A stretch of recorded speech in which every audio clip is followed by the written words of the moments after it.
Today we are breaking down a fast-moving vehicle ramming incident on the French island of Île-de-Lorient off the Atlantic coast and what this could mean for the UK. A 35-year-old driver deliberately targeted pedestrians and cyclists along a several kilometre route. They have injured multiple people, with reports of 2 to 3 people in critical condition. The French Interior Minister is treating this as attempted murder rather than a formally designated terrorist attack. They say motive is unconfirmed, even though the suspect upon arrest did shout the words Allah Akbar, meaning God is great or God is the greatest. The suspect reportedly set the car on fire at the end of his run. He was then tasered and arrested. This is a developing situation, but enough has been confirmed to draw tactical lessons for the UK and beyond. We're going to cover the timeline and method, the risk picture for Britain, and what this says about the normalisation of low-tech attacks, and what exactly you should do if you are caught up in something like this. So, what happened? Time and place. The incident began around 8:40 local time, 7:40 for GMT, on November the 5th, 2025. Reports indicate that the spree lasted for approximately 35 minutes. Victims include pedestrians and cyclists. Emergency services did deploy helicopters to evacuate the most seriously injured. Casualties. As of the latest official lines, 5 people are confirmed injured, with 2 to 3 seriously. This is including a 22-year-old woman. Early local media quotes initially mentioned up to 10 were impacted. Official tallies have now settled towards 5 injured, with the 2 or 3 in critical, as the picture clarified. Expect some discrepancies while authorities reconcile witness accounts. The suspect and arrest. The suspect is a 35-year-old local resident. He attempted to ignite the vehicle, reportedly with gas canisters inside, before he was neutralised with a taser and detained. He is not currently said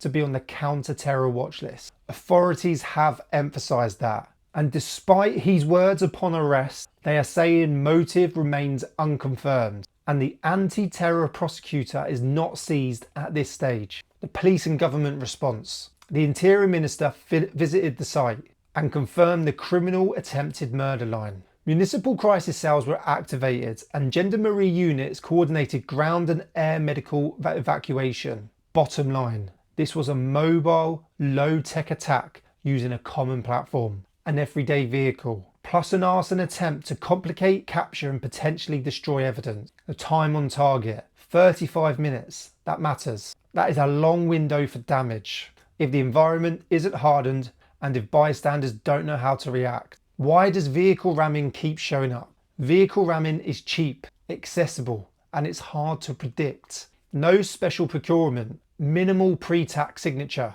and familiar terrain. And if you add in arson or gas cylinders, you've got a secondary hazard. You've got smoke, fire, and possible explosions. That splits emergency attention. We've seen this playbook globally. Ram, continue movement, seek soft clusters. Bail or torch the car, then resist or flee. That mobility and ubiquity is what challenges police and civilians alike. Today's events fit that low-tech, high-impact pattern. What's the key tactical features from today? Linear route across multiple locations maximises contact with fresh clusters. Then you've got the secondary hazard, attempted vehicle fire, gas cylinders. Then your duration, 35 minutes. This indicates periods without immediate interception. And this is typical when an attacker keeps moving and terrain is not pre-hardened. What this means for the UK, the threat level. The UK's threat level is currently substantial, meaning an attack is likely. That is the official baseline from the MI5 and the police. Nature of the threat. You've got 2 realities coexist. Low-tech, high-opportunity attacks. Ramming, knives, arson by individuals with mixed motives. You've got your ideological, grievance-driven, mental health factors, and possible substance abuse. Then you've got your hostile state and proxy activity, which has intensified. So, is another attack in the UK likely? At substantial, authorities literally assess that an attack is likely at some point, but we've had no specific intelligence that has been released suggesting an imminent vehicle ramming attack today. The pattern globally does suggest that we should expect periodic attempts. often unsophisticated but high consequence, targeting soft, crowded spaces. The disciplined posture is alert, not alarmed. The normalization problem. When attacks like this repeat, there is a risk of desensitization. People tune out of warning signs, dismiss odd behavior, or stop planning exits. This helps attackers. The fix isn't fear, it's professional. Routine readiness. Think of it like wearing a seatbelt. Low cost, high payoff. 3 truths. Low-tech attacks won't vanish. Vehicles and knives will always exist. Most attacks end fast. Once they're confronted by police or disrupted by the environment, or bystanders who act more decisively. Then you've got public preparedness. Simple drills and habits. Saves lives.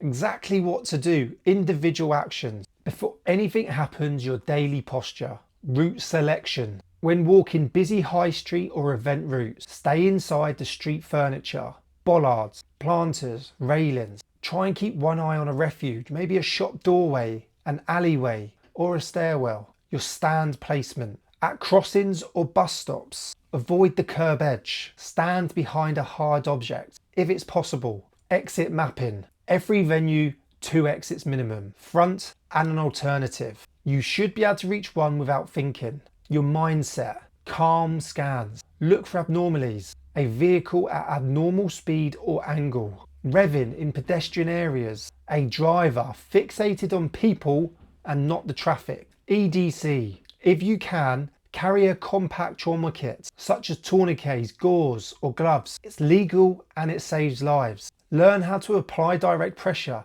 and a tourniquet. If a vehicle accelerates towards people, move perpendicular to the vehicle's line, not straight away. Short, sharp angles. Beat a driver's steering corrections. Put hard cover between you and the vehicle. Bollards, lampposts, benches that are bolted into the ground. You've got stairwells, you've got walls. If you can, get elevation. Only if it's immediately available. You could go up steps or into a building. You're not going to outrun open wheels on the ground. Don't freeze on the curb. Even a half step inside a street furniture line can be the difference. If you're inside a shop or a venue, commit to the interior. Don't hover in the doorway. You can move behind structural cover.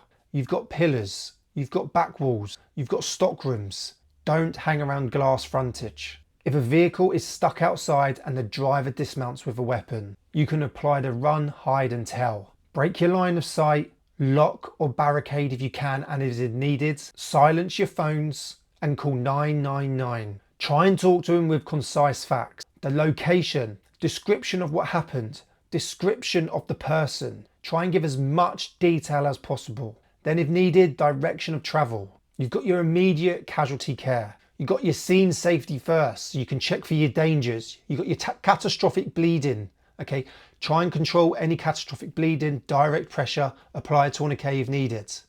Check the airway, check the breathing, check the circulation, and make sure you're always call for help. Call 999. You've got your family and team drills. You could have a family signal, a single word by text that means move to exit now. Pre-agree 1 rally point per venue type. You've got your buddy system. If you're out in a crowd, allocate 1 person as a navigator, 1 as your rear guards. Your kids drill, hand on dad, mum's belt. Move to the wall, then to the door. Short, sharp and repeatable. Then you've got your medical roles. You can agree who carries the medical kit within their car, who calls 999. Then you've got your transport. Always park reversed in, so you can always drive straight out. That's how I always park, no matter what car park I go into. Small event organisers and local businesses. You can reduce the risk dramatically. Street furniture layout. You can use bollards and vehicles to create a chicane approach and protect pedestrian clusters. Queues, entrances, stages. You can have a vehicle policy, no vehicle movement in a live crowded area. If it's essential, make sure they're escorted at walking pace with marshals. Always brief your staff. Teach them the run, hide, tell. Make sure they're refreshed on it. Have 2 exit routes. Make sure people understand mass casualty triage roles. Make sure you have your public communication, a clear script for evacuation, the bigger strategic picture, policing reality. The police posture focuses on deterrence, detection, disruption, and rapid response. But the first minute is yours. Most casualties occur before responders arrive. That's why public preparedness matters. We've got mixed motives. Today's French case could be criminal, it could be ideological, or personal grievances. Lone actors often blend factors. You've got substance abuse, mental health stressors, perceived injustices. From a survival perspective, motive doesn't change your actions. Detect early, move decisively, treat fast. Normalization counter strategy. Treat preparedness like a fitness baseline. Small daily habits. Walk inside the protective line. Map your exits. Carry a little first aid kit. And practice a 1 minute what if scanning when you enter a crowded space. Now let's answer the big questions. Are attacks like this the new normal? They're not new, but they remain periodically likely because they're simple and accessible. But we can blunt their impact with better street design, event policies, and public drills. Is another attack likely in the UK? At substantial, the UK line is an attack is likely. That is not a prediction for today or tomorrow. It's a call for consistent alertness. Keep living your life, just layered with readiness. What should people do right now? Memorize, run, hide, tell. Adjust your street posture. Map your exits. Carry some form of first aid kit in your car. And you can make a 2-line family plan. Those 5 steps could do more than a headline. Today's incident is a textbook reminder that low tech doesn't mean low threat. The good news is that simple habits, yours and mine, they can shift the odds. If we stay switched on, look after each other, and always remember, never be beaten.